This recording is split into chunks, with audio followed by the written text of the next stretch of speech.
Morning friends, Anita Hindi classes में फिर से आपका बहुत बहुत स्वागत है। आज का हमारा जो टॉपिक रहेगा वह है विसर्ग संधि।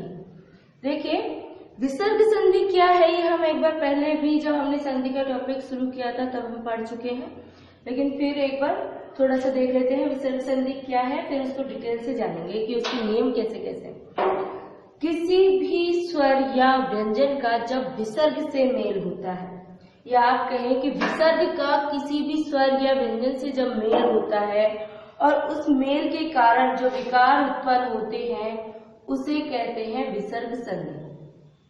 ठीक है, यानी जहां पर भी विसर्ग का मेल किसी स्वर या व्यंजन से होगा और वहां पर कोई विकार भी उत्पन्न होगा, कोई ना कोई परिवर्तन होगा, तो वह होगी विसर्ग संधि।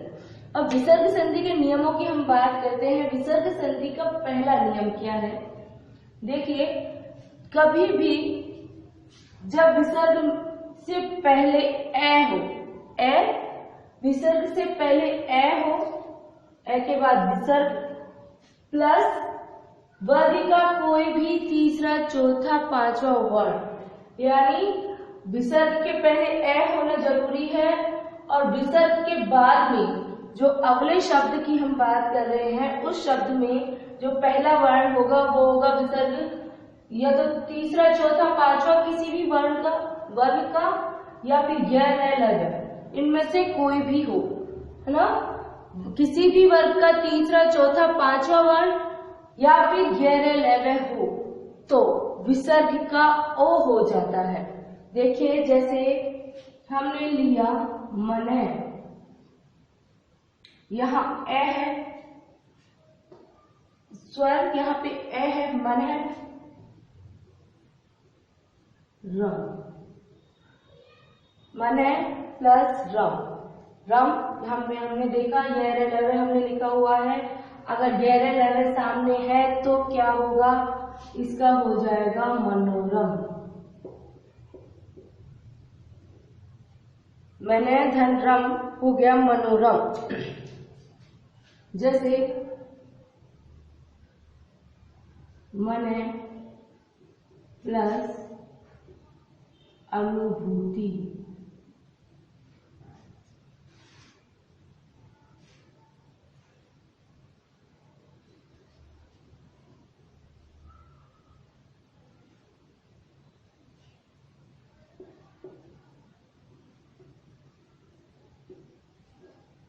यहाँ पे स्वर भी हो सकता है, स्वर स्वर, है ना, क्योंकि ये सब क्या है, घोष व्यंजन है। हमने जब पढ़े थे घोष अघोष, उसमें हमने देखा था पहले दो वर्ण, सभी वर्गों के पहले दो वर्ण होते हैं, अघोष होते हैं, और अंतिम जो तीसरे चौथे पांचवे वर्ण स्वर और गैर लघु क्या होते हैं, घोष होते हैं। तो सभी घोष वर्ण की यहाँ हम बात कर रहे हैं। मनय धन अनुभूति हो गया मनोनुभूति,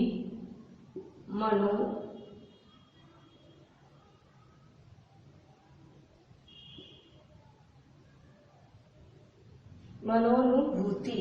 इसी तरह अधय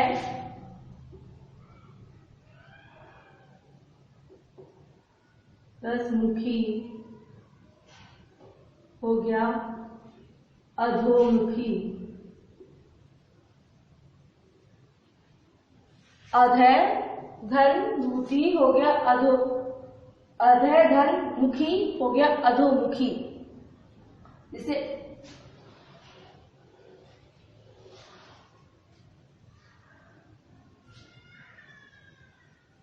मन है प्लस अनुकूल,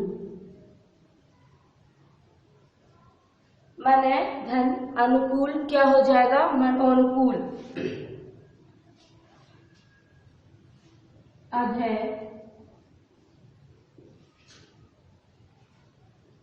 भाग, अधय प्लस भाग हो गया अधोभाग।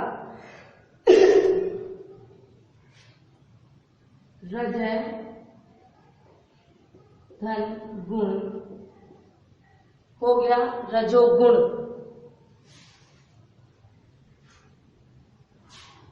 मन प्लस व्यथा मनोव्यथा। यश धन गान, यश धन गान यशोगान। पुर शिर। अब चलते हैं अगले नियम की तरफ। देखिए, हमने एक नियम पढ़ा, ए के सामने अगर विसर्ग हो, या हम कह सकते हैं विसर्ग से पहले ए हो और सामने वर्ग का तीसरा चौथा पांचवा वर्ण कोई भी स्वर या फिर गहरे लय हो तो विसर्ग का हो जाता है ओ। अगले नियम की तरफ चलते हैं। विसर्ग से पहले यदि ई और उ हो, विसर्ग से पहले यदि ई और उ हो, सामने क प फ म, इनमें से कोई भी वर्ण हो तो विसर्ग का हो जाएगा श। विसर्ग बदल जाता है श में। देखिए कैसे, जैसे हमने लिखा आवी धन का, हो गया आविष्कार।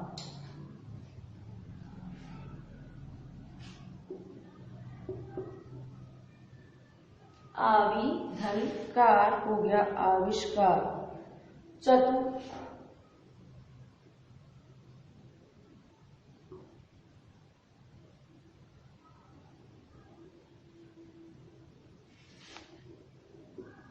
पद हो गया चतुष्पद।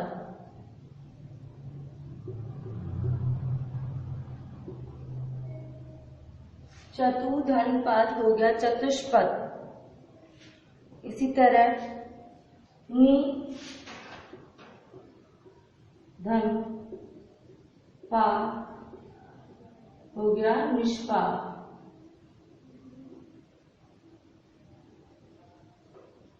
नि धन पाप हो गया निष्पाप। जैसे नि धन फल निष्फल। नि धन फल हो गया निष्फल। नि धन प्राण निष्प्राण। जैसे नि धन प्राण हो गया निष्प्राण। इस तरह से चलते हैं अगले नियम की तरफ। ये नियम आपको समझ में आ गया होगा। विसर्ग से पहले ई या उ हो तो विसर्ग श में बदल जाता है। जैसे हमने उदाहरण में देखा, आवी यहाँ विसर्ग है, ई है, यहाँ पे हमने सामने कार जोड़ा है, हो गया आविष्कार। इसी तरह यहाँ पे भी ई है और सामने पाप है तो प है यहाँ पे और हो गया निष्पाप। यहाँ पे उ है और सामने प है तो हो गया चतुष्पद। इसी तरह यहाँ ई है और यहाँ फल है, हो गया निष्फल। यहाँ नी धन प्राण हो गया निष्प्राण। अगले की तरफ चलते हैं, अगले नियम की तरफ। अगला नियम क्या कहता है, यदि विसर्ग से पहले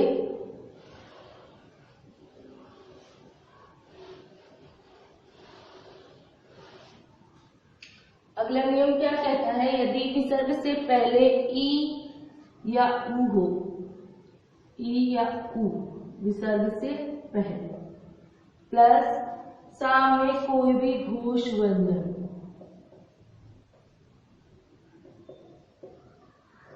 घोष व्यंजन किसी भी वर्ग का तीसरा चौथा पांचवा वर्ण, इसके अलावा सभी स्वर और गैर लय होते हैं घोष व्यंजन में और है।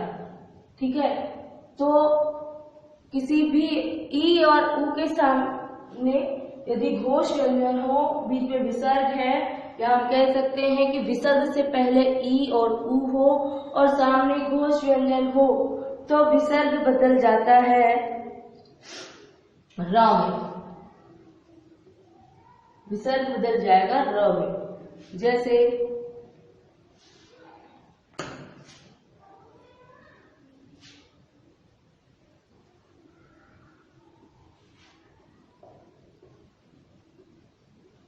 प्रादुर्भाव हो गया प्रादुर्भाव।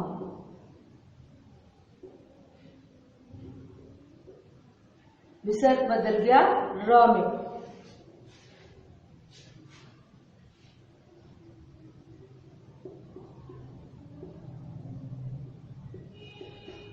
धनमुखी बहिर्मुखी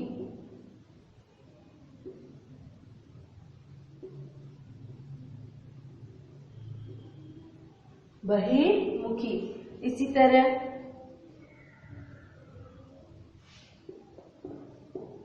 आशीर्वाद हो गया आशीर्वाद।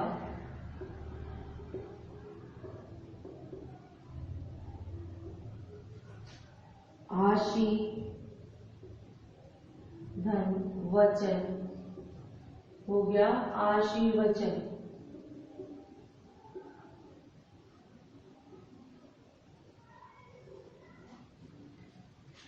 देखिए यहाँ ऊ है, ऊ के सामने क्या है? विसर्ग है। विसर्ग के सामने हमें मिला है घोष व्यंजन और हमारा विसर्ग बदल गया र में, हो गया प्रादुर्भाव। इसी तरह बही है, बही के सामने मैं है, मैं भी एक घोष व्यंजन है और हो गया बहिर्मुखी। यहाँ आशी है, ई है और विसर्ग के सामने वह है, वह भी एक घोष व्यंजन है, हो गया आशीर्वाद। इसी तरह आशी है, वचन है, हो गया आशीर्वचन। इस तरह से अगर कहीं भी ई और ऊ के सामने अगर विसर्ग से पहले ई और ऊ हो और सामने कोई घोष व्यंजन हो तो विसर्ग र में बदल जाता है। ठीक है, आगे चलते हैं अगले नियम की तरफ। ये हमारा तीसरा नियम था।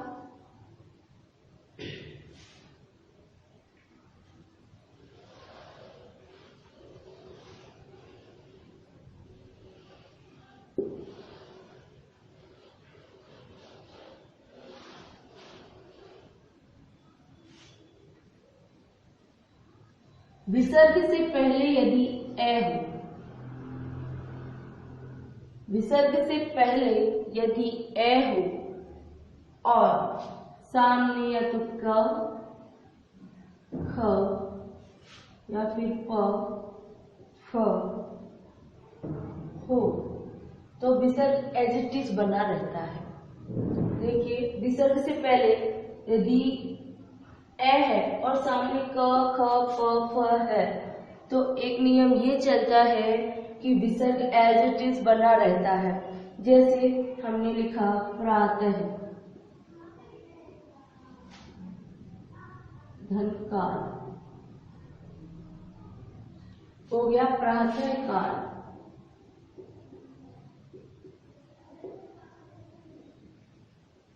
प्रातः काल। अंतःकरण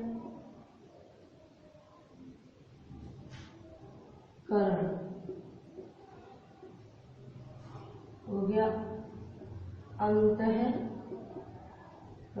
ऐसे कैसे बना रहेगा? पाया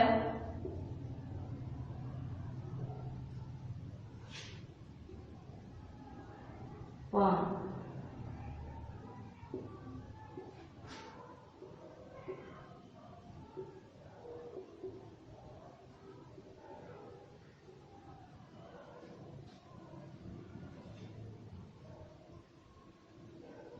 अधर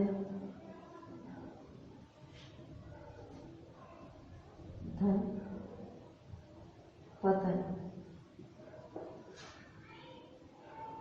अधर पतन। इस तरह से विसर्ग एज इट इज बना रहता है, कोई चेंज नहीं होता, बस बीच में से प्लस हट जाता है और ये ऐसे की ऐसे बना रहता है। और जब परिवर्तन नहीं होता तो संधि नहीं होती, तो इस तरह के क्वेश्चन बहुत कम पूछे जाते हैं। एक नियम है, अगर ए और आ विसर्ग से पहले हो और सामने कै और पै हो तो विसर्ग बदल जाता है सम। क्या? यदि विसर्ग से पहले ए और आ हो और सामने कै या प दोनों में से कोई एक हो तो बदल जाता है विसर्ग स में। जैसे नमः प्लस कार हो गया नमस्कार।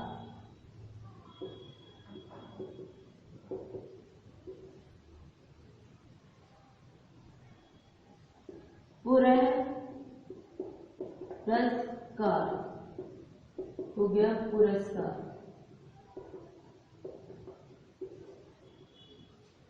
यदि विसर्ग से पूर्व ए या आ दोनों में से कोई भी हो और सामने क या प दोनों में से कोई भी हो तो विसर्ग बदलता है सा में। जैसे न, यहाँ विसर्ग है, विसर्ग से पहले है म, ये ए है, म में ए है, ए स्वर है, और यहाँ क है, बन गया नमस्कार। यहाँ से का आगम हो गया, या कह सकते हैं विसर्ग जो है स में बदल गया है।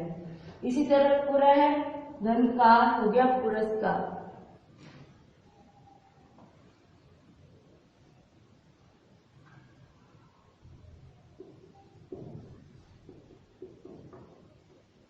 कर हो गया भास्कर।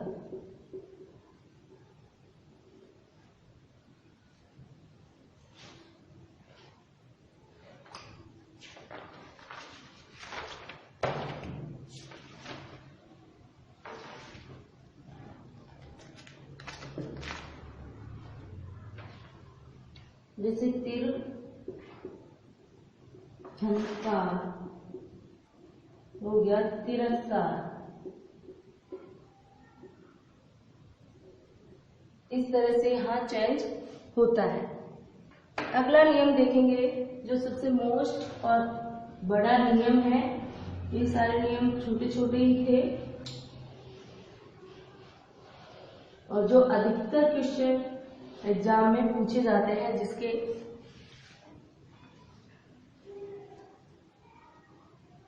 विसर्ग से पहले कोई भी स्वर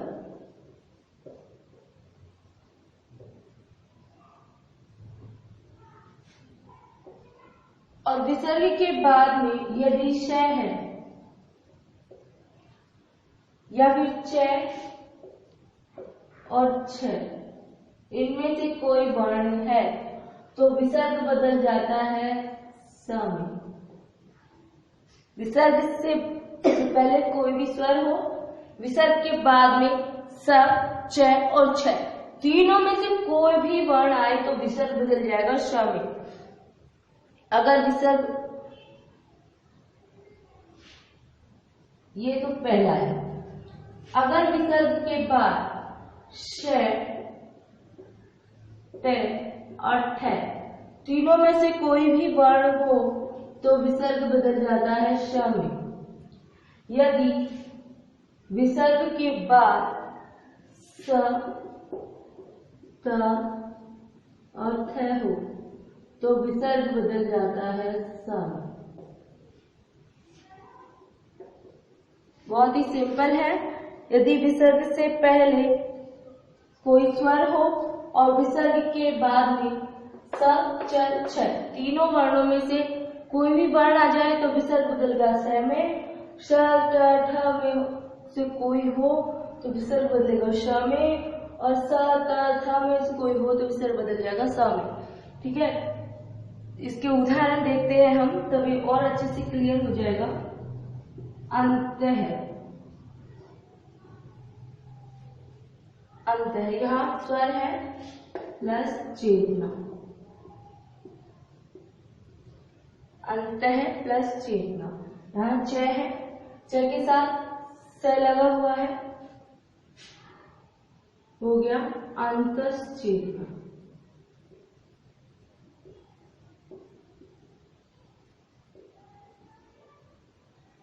अंतस चेतना।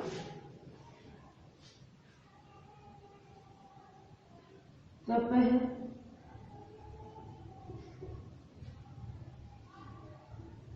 चर्या,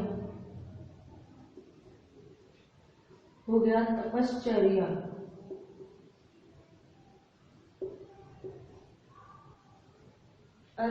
अंत्य प्लस चेतना हो गया अंतश्चेतना। तपय प्लस चर्या हो गया तपश्चर्या। कय प्लस चित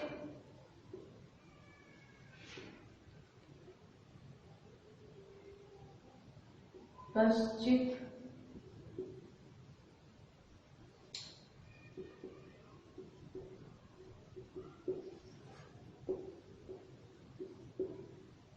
नी प्लस चित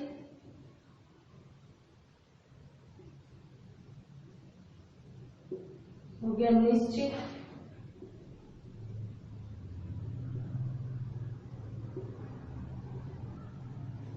इस तरह से चेंज हो जाता है। अगले उदाहरण देखते हैं श ट ठ के।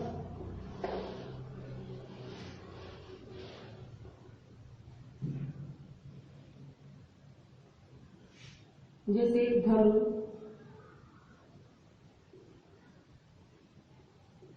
प्लस टंकार। धनु प्लस टंकार हो गया धनुष टंकार।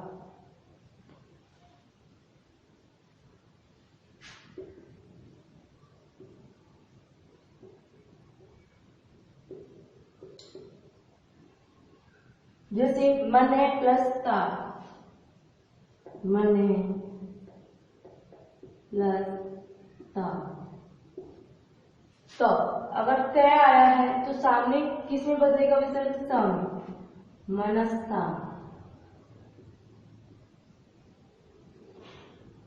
मने धनता हो गया मनस्ता।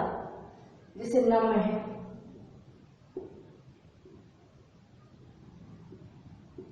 धनते हो गया नमस्ते। नमे धनते हो गया नमस्ते।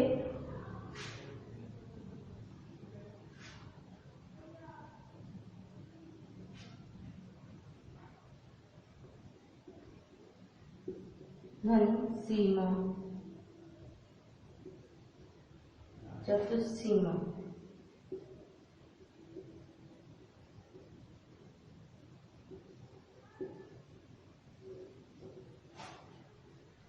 इस तरह से चेंज होगा। जैसे यश धनसरी।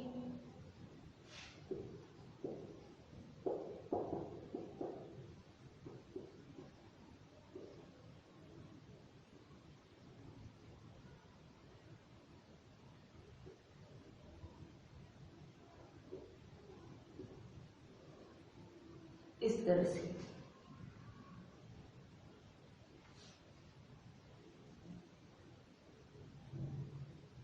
तो यहाँ क्या हो रहा है? अगर किसी भी स्वर के सामने स च छ आए तो विसर्ग बदल रहा है श में। यदि स ट ठ आ रहा है तो विसर्ग बदल रहा है श में। और यदि स त थ आ रहा है तो विसर्ग बदल रहा है स में। ये हमने जब उच्चारण स्थल पढ़े थे तब हमने पढ़ा था ईचू यशा नाम तालु, यानी च और छ का जो उच्चारण स्थान है वही उच्चारण स्थान स का है। इसके चेंज होने का एक मोटिव ये भी है कि ये भी तालु है और ये भी तालव है, मतलब इनको जो ये वर्ण है तालव्य सका कहते हैं। तो अगर तालव्य आ रहा है तो तालव्य में चेंज हो रहा है, अगर मूर्धन्य आ रहा है तो मूर्धन्य में चेंज हो रहा है, और अगर दंत आ रहा है तो दंत में चेंज हो रहा है। इस तरह से आज आपकी विसर्ग संधि कंप्लीट होती है और विसर्ग संधि के साथ आपका संधि का जो टॉपिक है वो पूरा कंप्लीट होता है। अगर आपको ये टॉपिक समझ में आ रहे हैं तो प्लीज वीडियो को लाइक कीजिए, शेयर कीजिए और प्लीज मेरे चैनल को सब्सक्राइब कीजिए। धन्यवाद।